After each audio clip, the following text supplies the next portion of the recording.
اور اذان کا جواب دینے کا طریقہ کیا ہے کہ جو جو الفاظ مؤذن دہراتا ہے جیسے ہی وہ خاموش ہو آپ بھی وہ الفاظ دہرائیں. جیسے مؤذن نے کہا اللہ اکبر اللہ اکبر، تو جب راہ پہ پہنچا آپ نے فوراً کہنا ہے اللہ اکبر اللہ اکبر.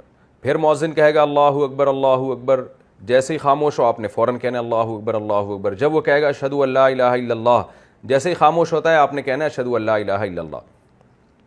جب مؤذن کہتا ہے اشہد ان محمد رسول اللہ، تو بعض لوگ بجائے وہ الفاظ دہرانے کے صلی اللہ علیہ وسلم کہہ دیتے ہیں، تو یہ اس خلاف سنت ہے. جب مؤذن کہے گا اشہد ان محمد رسول اللہ تو آپ نے بھی کہنا ہے اشہد ان محمد رسول اللہ. پھر جب وہ کہے گا حی علی الصلاۃ تو آپ نے کہنا لا حول ولا قوۃ الا باللہ، کیونکہ مؤذن نے کہا ہے نا کہ آ جاؤ نماز کی طرف، تو ابھی نیکی کا کام ہے نا، تو آپ نے کیا کہنا ہے لا حول ولا قوۃ الا باللہ. برائی سے بچنے کی طاقت اور نیکی کرنے کی طاقت اللہ کی توفیق کے بغیر ممکن نہیں ہے. یہ مطلب ہے ان کلمات کا. یعنی تم نماز کے لیے بلاتے رہے ہو تو ہم اللہ سے توفیق مانگ رہے ہیں، کیونکہ برائی سے بچنا نیکی کرنا اللہ کی توفیق کے بغیر ممکن نہیں ہے.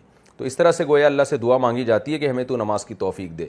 جب مؤذن کہے گا حی علی الفلاح تو بھی کہنا لا حول ولا قوۃ الا باللہ. فجر کی اذان میں اگر مؤذن کہتا ہے الصلاۃ خیر من النوم تو جواب میں یہی کہنا ہے الصلاۃ خیر من النوم.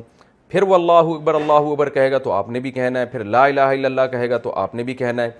پھر جب مؤذن خاموش ہو جائے تو پھر اس وقت درود شریف پڑھنا چاہیے اور پھر اذان کی دعا پڑھنی چاہیے اللہم رب هذه الدعوۃ التامہ والصلاۃ القائمہ آتی محمدا الوسیلۃ والفضیلہ وابعثہ مقاما محمودا الذی وعدتہ انک لا تخلف المیعاد.